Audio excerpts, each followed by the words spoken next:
સુરતમાં વર્ષોથી બિનવારસી લાશોનું કોઈપણ નાત જાત કે ધર્મ જાણ્યા વગર અંતિમ સંસ્કાર કરતા એકતા ટ્રસ્ટ દ્વારા 1100 જેટલી બિનવારસી લાશોની અસ્થિનું હરિદ્વારમાં ગંગા નદીમાં વિસર્જન કરી રાજસ્થાનના પુષ્કરમાં ભગવાન ભોળાનાથના મંદિરમાં મુક્તિ અર્થે પૂજા કરાશે।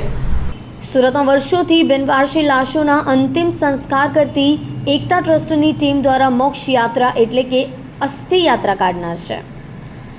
આ અંગે એકતા ટ્રસ્ટના અબ્દુલ રહેમાનભાઈ મલબારીએ જણાવ્યું હતું કે તેઓની સંસ્થા એકતા ટ્રસ્ટ દ્વારા વર્ષોથી નાત જાત ને ધર્મના વાડાની ઉપર જઈ બિનવારસી લાશોનું અંતિમ સંસ્કાર કરવામાં આવે છે। ત્યારે આ વર્ષે 1100 જેટલી બિનવારસી લાશોની અસ્થિઓનું ગંગામાં હરિદ્વાર જઈ વિસર્જન કરનાર હોવાનું જણાવ્યું હતું।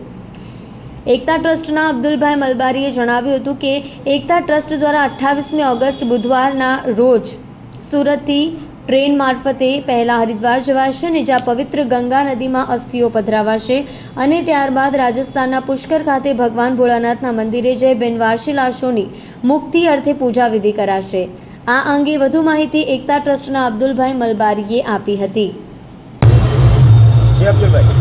जी हूँ सूरत शहर एकता ट्रस्ट वती अब्दुल रहमान मलबारी आपना चैनल माध्यम द्वारा सूरतवासी ने जણાવું છું कि अमारी संस्था पाछला 35 वर्षथी बिनवारसी मानवीओनुं मृत्यु तथा एने पोस्टमोर्टम रूम सुधी पहोंचाडવું त्यारबाद एना वाली वारस न मळी आवे तो एना कायदाकीय कार्यवाही बाद एनी अंतिम विधि करवानुं कार्य करीए छीए। जेमां दरेक मृतकोना पार्थिव शरीरनी अस्थिओ अमे भेगा करी वर्षमां एकवार अहीं सूरतथी हरिद्वार અને ત્યાંથી પછી રાજસ્થાન પુષ્કર જઈ એમને વિધિ વિધાન મુજબ આપણે એને અંતિમ સંસ્કાર કરી એને પધરાવીએ છીએ અને મોક્ષ માટે એની પ્રાર્થના કરીએ છીએ। જેના અનુસંધાનમાં આજે અમે 35મી વાર અહીંથી જઈ રહ્યા છીએ। 1100 જેવી અસ્થિઓને લઈને સુરતથી હરિદ્વાર અને ત્યાં અસ્થિઓનું વિસર્જન કરી ત્યારબાદ ત્યાંથી અમે લોકો પુષ્કર રાજસ્થાન જશું। એટલે અમારા 5 જણાની ટીમ આમાં સહયોગ આપી રહી છે। શહેરના દાતાઓ અમને દર વર્ષે સહયોગ કરે છે।